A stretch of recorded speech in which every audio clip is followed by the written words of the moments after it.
मित्रों, कहानी कुछ इस प्रकार है। रात के लगभग 10 बज रहे थे।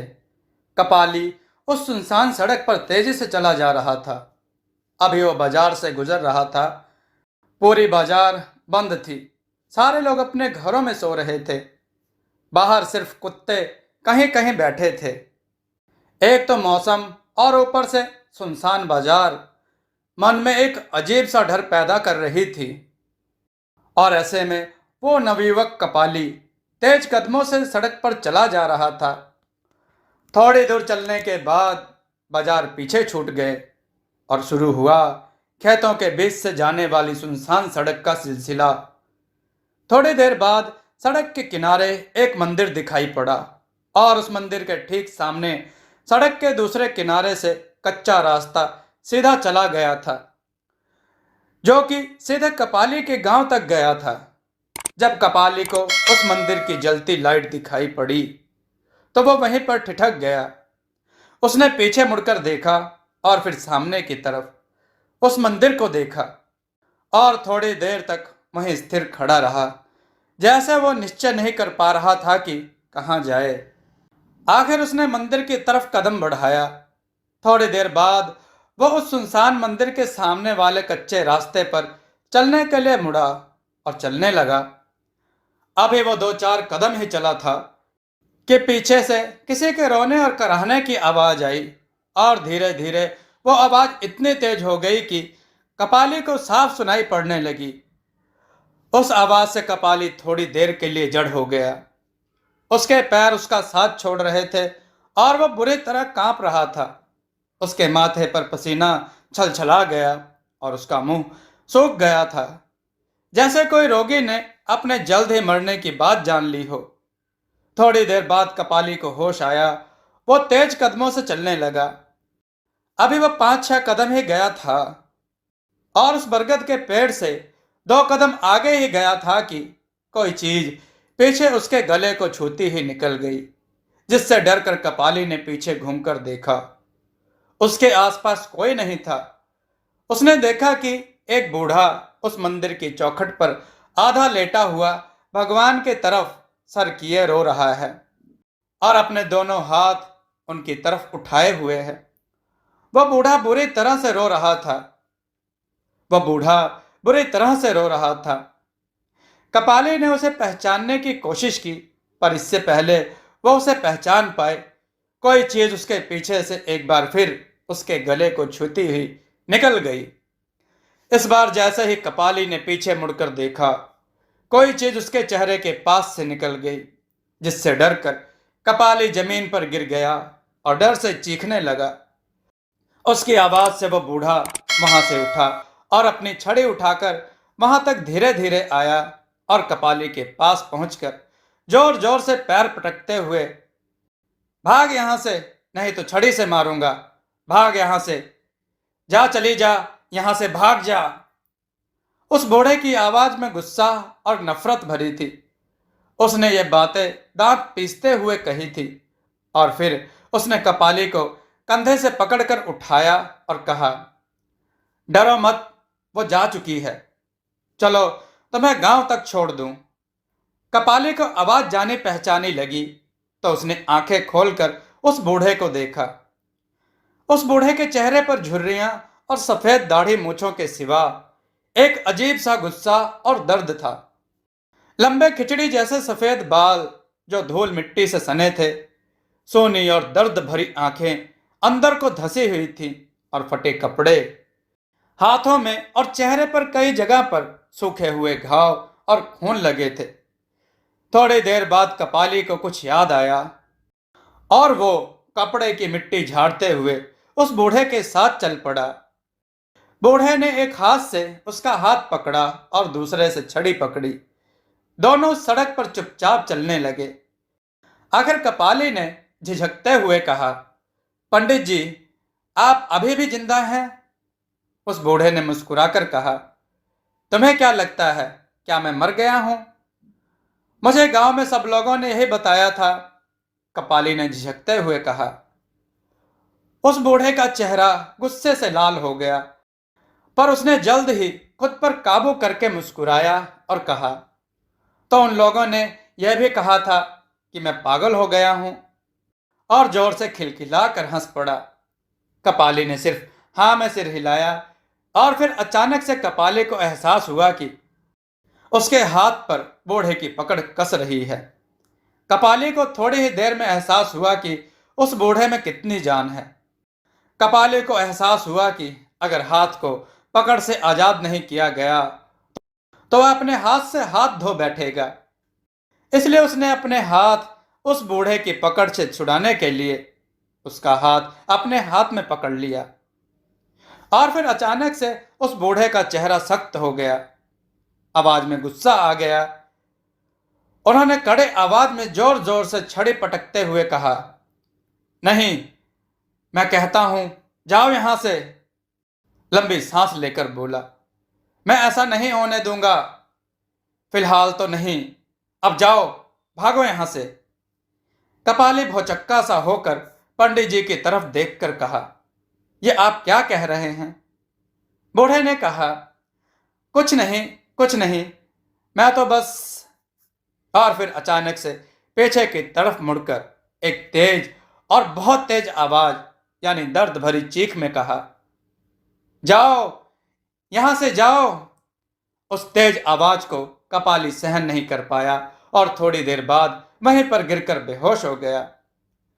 दूसरे दिन जब उसे होश आया तो उसने खुद को एक कमरे में पाया। उस कमरे में चारों तरफ धूल मिट्टी की परत बिछी हुई थी और मकड़ी के जाले लगे हुए थे। अगर कुछ साफ था तो वो बिस्तर था जिस पर वो इस समय लेटा हुआ था। थोड़ी देर तक कपाली ने कमरे में नजर दौड़ाकर चारों तरफ देखा। जब उसकी नजर एक तस्वीर पर पड़ी तो वह घबरा कर उठ बैठा और डरते हुए बिस्तर से नीचे उतरा। जब उसने अपने जूते पहने तो उसे एहसास हुआ जैसे इस कमरे में कई लोग हैं और वो सब उसे घूर घूर कर देख रहे हैं। अभी वो उस कमरे के दरवाजे तक पहुंचा ही था कि दरवाजे पर उसे वो रात वाला बूढ़ा दिखा जो कपाली को देखकर मुस्कुरा रहा था। कपाली ने रात वाली बात याद करते हुए बूढ़े से कहा, अच्छा पंडित जी, अब इजाजत दें तो मैं जाऊं? जाना है तो जाओ, मैं कौन हूं जो तुम्हें रोक पाऊंगा, जाओ, बूढ़े ने मुस्कुराकर कहा और दरवाजे से एक तरफ हो गया। कपाली वहां से बाहर गया और सीधे अपने घर की तरफ चल पड़ा। जब वह अपने घर पहुंचा तब उसके जान में जान आई। जरूरी काम निपटा करके कपाली ने खाना खाया और अपना हाथ धोने नल के पास गया। नल खोला और झुककर हाथ धोने लगा। तभी उसे दो लोगों की बात करने की आवाज सुनाई पड़ी। कपाली ने जब आवाज पर ध्यान दिया तब उसे एहसास हुआ कि वो आवाज उस नल में से आ रही है। कपाली ध्यान से सुनने लगा। पहले ने कहा, तो क्या पंडित जी ने उसे छोड़ दिया? दूसरे ने कहा, हाँ, उन्होंने उन सबको डांटा और उस कपाली को बचाया। पहला बोला, तो सही किया पंडित जी ने, वे समर्थ हैं और अच्छे भी। दूसरा बोला, पर अब वो कपाली के आसपास ही रहते हैं और तुम तो जानते हो यह कितना खतरनाक है। उनके साथी कितने निर्दयी और खूनी हैं। पहला बोला, हाँ, सो तो है, पर कपाली अभी इससे ज्यादा कुछ सुन पाता कि उसके कंधे पर किसी ने हाथ रखा। कपाली ने पीछे मुड़कर देखा और सीधा खड़े होने के चक्कर में लड़खड़ा गया, जिससे उसका सिर सीधा दीवार से जा टकराया और फट गया। कपाली ने बेहोश होते हुए देखा कि यह उसकी मां थी जिसने उसके कंधे पर हाथ रखा था। दूसरे दिन कपाली को होश आया। उसने चारों तरफ नजरें दौड़ाई। पहली नजर उसकी जिस पर पड़ी वो वही बूढ़ा था। वो कपाली को देखकर मुस्कुरा रहा था, पर उसने कुछ नहीं कहा, बस अपनी दूसरी तरफ छड़ी पकड़े हुए पास की दीवार से दूसरी तरफ निकल गया। कपाली इसको देखकर डर गया और फिर उसकी नजर अपने दूसरी तरफ लगे खून की बोतल पर पड़ी जो स्टैंड से टंगी थी, और तब जाकर वो समझा कि वो अस्पताल में है। उसे होश आने के थोड़ी देर बाद एक डॉक्टर नर्स के साथ अंदर आया। कपाली को होश आया देखकर डॉक्टर ने खुश होते हुए उसका जरूरी चेकअप किया और फिर बाहर आकर उसके माँ बाप को उसके होश आने का समाचार दिया, और जिससे उसके माँ बाप कपाली से मिलने के लिए दौड़ पड़े। उधर डॉक्टर अपनी मस्ती में गुनगुनाता हुआ अपने कैबिन की तरफ चल पड़ा और उसके पीछे पीछे वो बूढ़ा भी चल पड़ा था, छड़ी को टेकते हुए। उस बूढ़े के चेहरे पर खुशी की चमक थी और साथ में घृणा भी थी। डॉक्टर अपने रूम में जाकर आराम कुर्सी पर बैठ गया और अपनी आंखें बंद कर ली। तभी अचानक से उसे एक आवाज सुनाई दी जो उसके ठीक सामने से आ रही थी। डॉक्टर ने उस तरफ देखा, उसे कोई नहीं दिखा। उसने दोबारा अपनी आंखें बंद करके गुनगुनाने लगा। डॉक्टर, इस बार आवाज साफ थी। डॉक्टर ने आंखें घुमाकर पूरे रूम देखी और फिर कुछ सोचकर अपने कुर्सी से उठने लगा, पर यह क्या, वो अपनी जगह से 1 इंच भी हिल नहीं पाया। अचानक उसकी कुर्सी उसके काउंटर की तरफ सीधी हुई। अब डॉक्टर के माथे पर पसीना आ गया। इससे पहले डॉक्टर कुछ समझ पाता कि उसने देखा कि कपाली काउंटर के उस तरफ कुर्सी पर बैठा था। सर पर बंधी हुई पट्टी थी और वो दांत पीस रहा था। कपाली ने लाल आंखों से डॉक्टर को देखते हुए कहा, डॉक्टर, मेरा बेटा कहाँ है? वो ठीक हो जाएगा ना? डॉक्टर का चेहरा डर से पीला पड़ गया था, पर उसने डरते हुए कहा, पर इलाज तो तुम्हारा हो रहा, तुम्हारा बेटा कहां से आ गया? मेरा बेटा अमन? कुछ याद आया? मैं यहीं पर इसी कुर्सी पर बैठा था, तुम इसी तरह बैठे थे और मैंने तुमसे यही कहा था। तब तुमने मुझसे कहा था कि वो खतरे से बाहर है। और फिर ये आया, बगल वाली कुर्सी पर इशारा करते हुए कहा। इसके आने के थोड़ी देर बाद नर्स मेरे बेटे को इंजेक्शन देने गई और वापस आकर कहा कि वो दर्द से तड़प रहा है। इससे पहले कि हम वहां पहुंचते वो मर गया। कुछ याद आया? पर डॉक्टर अब दूसरी कुर्सी की तरफ और ज्यादा डर से देख रहा था। वहां पर एक पुजारी की पोशाक पहने व्यक्ति अचानक हवा में प्रकट हो गया। उस पुजारी की आंखों में डर था। उस पुजारी के कपड़े साफ थे, पर उसके चेहरे पर डर, बेबसी और पीड़ा साफ दिखाई दे रही थी। ऐसा लगता था जैसे उसे मारने से पहले इतना दर्द दिया गया था कि वो अब और दर्द नहीं सह सकता था। डॉक्टर को अचानक से होश आया, पर इससे पहले कि वो कोई जवाब दे पाता, कपाली ने एक छलांग में उस काउंटर को पार करके उस डॉक्टर के ऊपर झुक गया था और उसका हाथ डॉक्टर के गले पर पहुंच चुका था। इससे पहले कि कपाली का हाथ उसके गले पर कस पाता, डॉक्टर का हाथ पास पड़ी घंटी पर पड़ा और अगले ही पल वो नर्स ने दरवाजा खोला और वहां का दृश्य देखकर जोर से चीखी। उसकी चीख से सारा स्टाफ वहां आ गया और देखते ही देखते कपाली को काबू में कर लिया गया और उसे वहां से जबरदस्ती ले जाकर उसके बेड पर लिटाया। उसे बेड से ही बांध दिया गया। उधर डॉक्टर ने नर्स को इशारे से कहा, सीधा इंजेक्शन लगा दो, जाओ। नर्स ने घबराते हुए इंजेक्शन में अलमारी में एक दवा भरी और कैबिन से बाहर निकल गई और बाकी सब अपने अपने काम पर चले गए। डॉक्टर ने जैसे ही अपना पसीना पोंछा कि अलमारी के बगल से आवाज आई, उसे तुम नहीं मार सकते। डॉक्टर ने उस तरफ देखा, वहां पर वही बूढ़ा खड़ा था। उसने रोने की आवाज में लगभग चीखते हुए कहा, उसे सिर्फ मैं मार सकता हूं। डॉक्टर ने एक बार फिर घंटे पर हाथ रखा, पर इस बार उसे लगा जैसे किसी ने उसके हाथ पर जलता हुआ अंगार रख दिया। उसने घबराकर घंटी को देखा।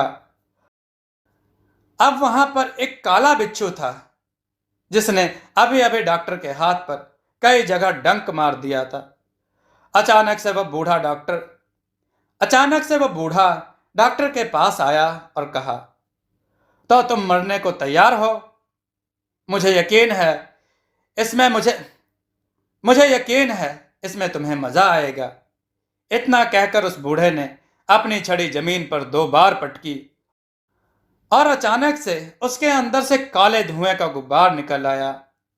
वो धुआं पहले ऊपर फैल गया और फिर उसमें से एक एक करके छोटे छोटे धुओं की लकीरें निकलकर डॉक्टर के नाक और कान मुंह से उसके अंदर समाती चली गई। धीरे धीरे डॉक्टर वहीं जमीन पर गिर पड़ा और उसकी देह काली पड़ने लगी। वह बूढ़ा वहीं खड़ा हंसता रहा और वो डॉक्टर तड़पने लगा। जब सारा धुआं उस डॉक्टर की देह में चला गया तो वह सिर्फ और सिर्फ तड़प रहा था। डॉक्टर की देह धीरे धीरे ऊपर को उठती चली गई पर उसका तड़पना बंद नहीं हुआ। धीरे धीरे डॉक्टर के अंदर की हड्डियों के चटकने की आवाजें आने लगीं। उधर वह बूढ़ा वहां से ना जाने कहां गायब हो गया था। वो नर्स अभी कपाली के रूप में पहुंची ही थी। उसके साथ 4 कंपाउंडर भी थे। नर्स ने अंदर जाकर उन चारों से कहा, इसे पकड़ लो मजबूती से। पर उन चारों ने उस नर्स को पकड़ लिया और फिर उनमें से एक ने उसके हाथ से इंजेक्शन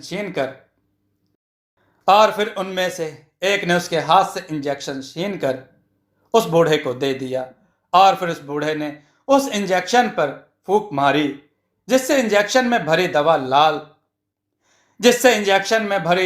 दवा काली और गाढ़ी हो गई।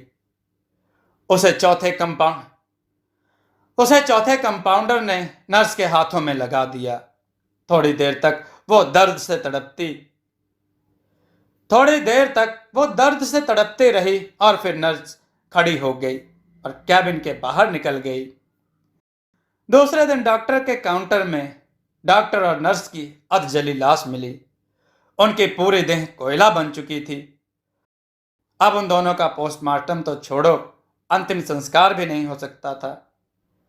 कुछ दिनों बाद कपाली को अस्पताल से छुट्टी मिली और वो अपने घर आ गया। थोड़े दिन बाद एक दिन कपाली खाना खाने के बाद नल से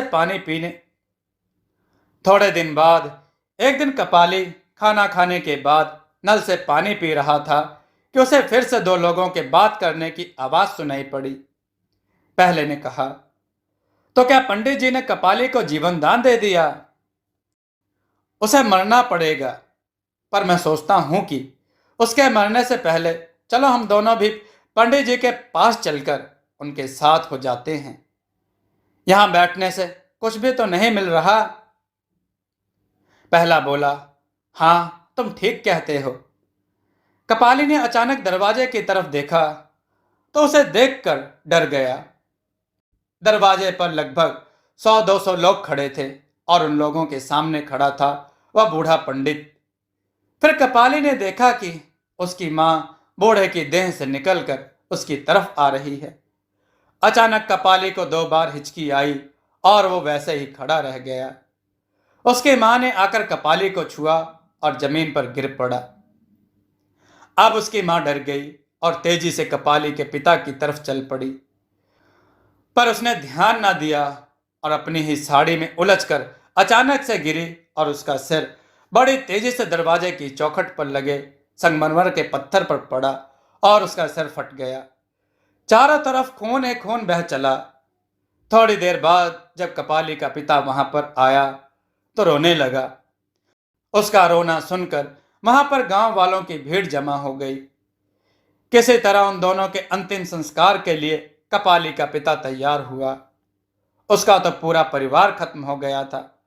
आखिर अपने छोटे भाई के समझाने पर उसने उन दोनों का अंतिम संस्कार किया और जब दोनों की चिताएं जलने लगी तो अचानक से कपाली के पिता को जाने क्या सूझी कि वो दौड़ते हुए गया और कपाली की चिता में कूद पड़ा।